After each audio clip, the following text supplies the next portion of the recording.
Hello, welcome to another edition of Crop Life Retail Week. I'm Eric Sfiligoj, editor Crop Life, back in studio, virtually of course, again with my partner in crime, Lara Sowinski. Laura, welcome back to the program after a week sabbatical. Yeah, it felt like a year. What's going on? That speaks volumes to what you view as our time putting these videos together and how it must drag. I'm so sorry. But hey, yeah, I just wanted to say again, a big thank you to our friend Kevin KJ Johnson at the Illinois Fertilizer and Chemical Association for joining me last week to talk about all things Maggie and what's going on in the state of Illinois.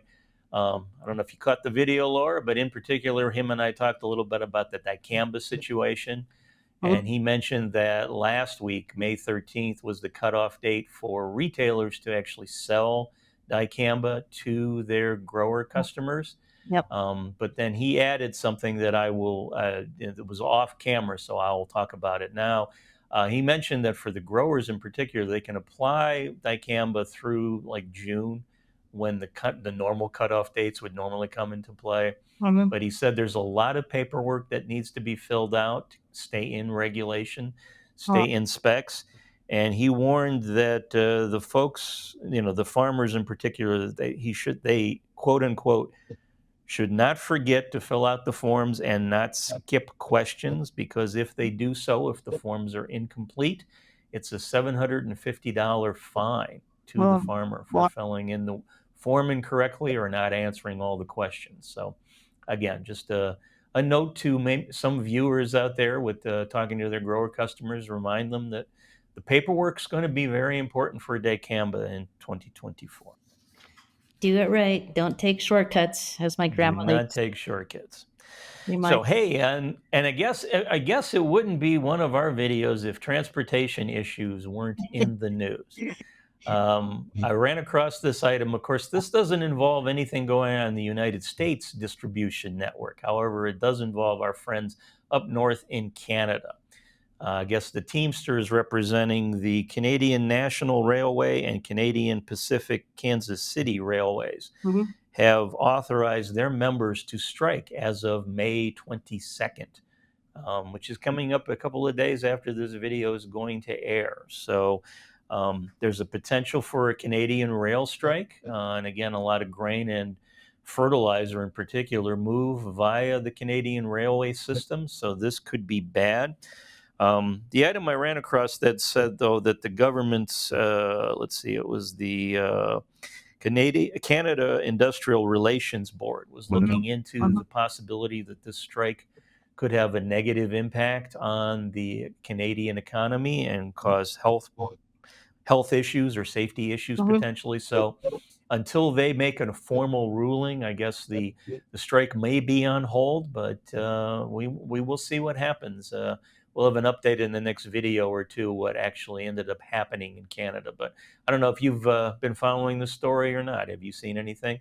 Yeah, actually, just a couple things. I think you captured just about everything, but I saw an item from Reuters.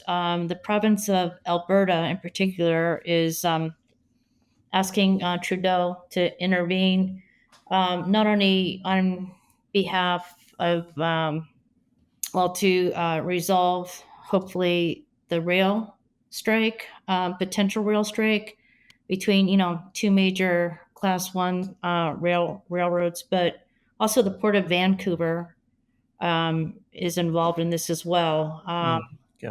The Teamsters are threatening likewise to extend the strike into the port. And yeah, as you mentioned, Canada exports of grain, potash, and coal. Alberta, the province in particular, big oil and grain producer as well. So a lot of that, as you noted, moves down to the States. But it looks like that the Canada Industrial Relations Board, as you mentioned, is reviewing the health and safety concerns, potential impact should there be a strike. And according to Reuters, until the board has issued a decision, the strike by workers at CN and CPKC cannot start. So the board has asked for submissions by the end of business on May 21 in order to kind of approve or disallow that strike. However, uh, even with that deadline, the board would take some time to take a look at that. So, yeah, kind of a wait and see, but certainly not a small matter. Certainly has implications for ag. So we'll definitely keep an eye on that. Yeah, I Well, was at this point, I imagine the spring season stuff is already out into the fields, but yeah, I mean, potentially impacting what happens in the fall, mhm. depending on how if the strike happens and how long it might actually go on. So yeah, we'll be following this moving forward. So, Yeah. so what else you got to share with our viewers this week?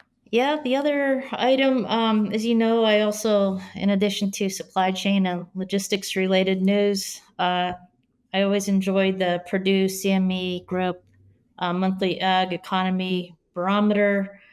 The April survey, which was released on May 7th, pretty bleak, no two ways about it. Um, the sentiment amongst farmers fell 15 points in the barometer to its lowest reading since June 2022. And likewise, farmers' outlook for the next year also weaker than the previous months. Both the current conditions index and the future expectations index also fell significantly in April. So the gist is that farmers expect weaker financial performance compared to a year earlier, even though fewer of them are expecting an interest rate hike. So somewhat of a good news there. Nonetheless, weaker sentiment also translated into a less optimistic view of farmland values, as fewer farmers said they look for farmland values to rise over the next 12 months. A slightly positive note, one factor that could be providing some support for farmland values in some locales is energy production.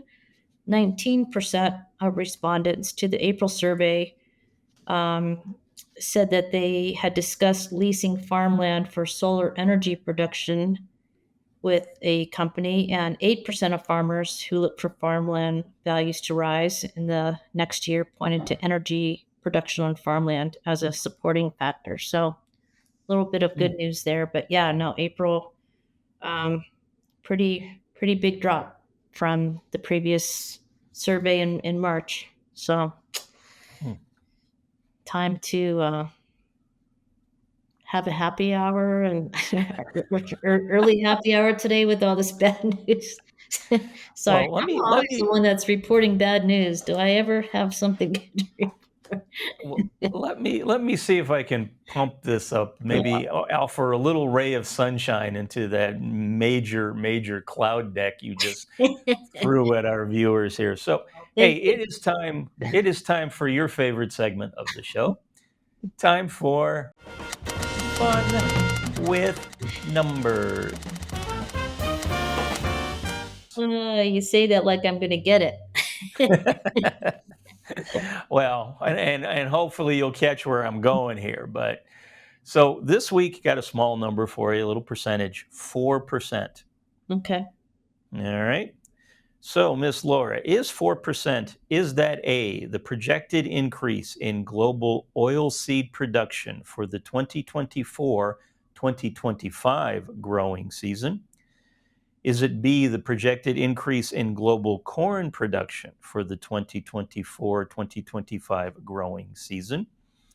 Is it C, the projected increase in global wheat production for the 2024-2025 growing season?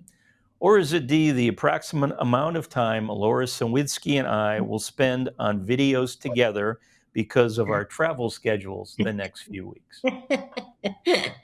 Yeah, I think we're in the single digits. Definitely. Oh, I'm going with the oil seed. Yay. You are correct. Congratulations. Yes, this was a report from our friends at USDA's.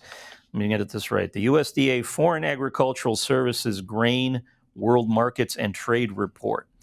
And said that basically oilseed production 24-25 season is poised to set a new record of 687 million tons, an increase of 4% from the 23-24 season. They said this growth is largely attributed to significant upticks in soybean production across South America and the United States, and increased demand from places like the energy sector, in particular, sustainable aviation fuel in the United States. They also mentioned that other oil seeds, such as cottonseed, peanut, and palm kernel seed, are also expected to see increases during this time frame, and that canola, though, is expected to be basically flat. But for the other oilseed production going into the 24-25 season, sounds like it's going to be up, improving, and because of improved demand. So there's my positive bit of news, even though folks may be a little apprehensive about the 25 growing season. It sounds like if you're in the soybean market and in the United States, that may be definitely something that is a ray of light. It is, and I feel like I knew that that was going to be the answer because I've been spending a little more time learning about renewable fuels and some of the monies available to help get that sector booming a bit. I mean, there's a lot of interest and a lot more infrastructure and a lot more activity in the space than I knew about. I mean, I've always, at least since I've been here, kind of come from this as a global food, like the production and supply chain, but obviously, food, fuel, fiber, and feed. So that's great. That's a sizable increase, even though 4% seems small. But when you look at the total amount, it's significant. That's cool. Glad I Yep. got it right. So we end on a strong note. You got the Yeah. question correct, and it actually is good news looking forward for the marketplace. So, Yay. Cool. all right. Well, thanks. Well, hey, thanks for joining us for this edition of Crop Life Retail Week. We hope you all enjoyed it. On behalf of myself and everyone here at the Crop Life Media Group, thanks for joining us. We'll see you again soon. If you have questions or comments about today's episode of Retail Week, contact us by email or Twitter, or type your message in the comment section below. Your feedback is important to us. We will try our best to address your thoughts in next week's episode, and be sure to subscribe to our YouTube channel.